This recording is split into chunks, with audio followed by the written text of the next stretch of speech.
Once the master cast is fabricated, remove carefully all imperfections around the embedded abutment analogs. Work always with a trial denture, a denture wax-up. First of all, record the position of the denture, creating a silicone key, a matrix.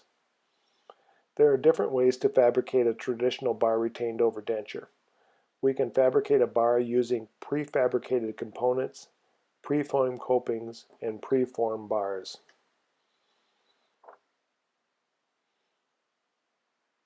As an alternative, for example, we can use a kind of spherical sheath in order to allow a little bit of rotational freedom of the denture.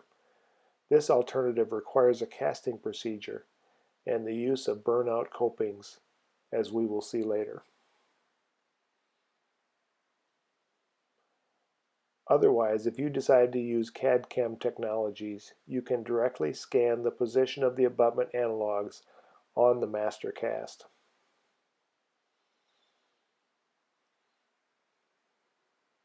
If you have chosen a casting procedure, the first step is to connect the standard burnout coping to the abutment analogs with the standard connecting screws. Hand tighten, but do not use excessive force.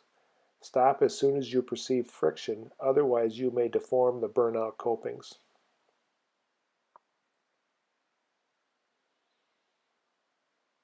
At this point, we take our bar and cut it according to our needs. A parallelometer must be used to accurately attach each segment. We can fix it with wax or composite in order to avoid heavy contractions. Fix one by one.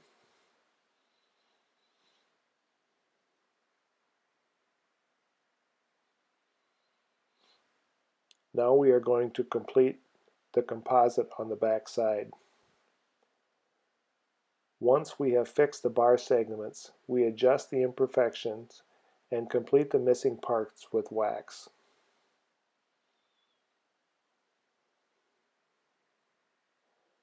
As you can see, our bar is located in an ideal horizontal plane.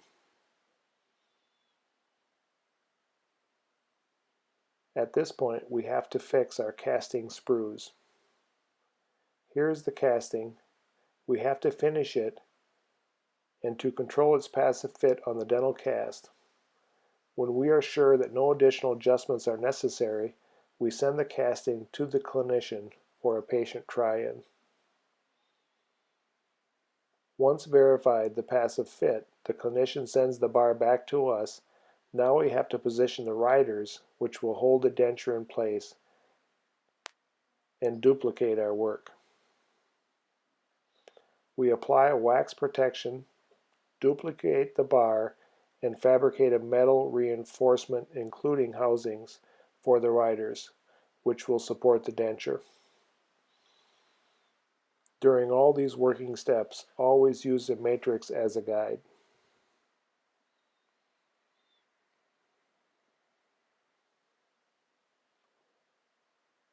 Here you can see the finished prosthesis. We already polished the riders.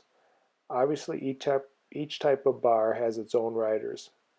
Accordingly to my experience, it is better to use riders that permit a little bit of movement.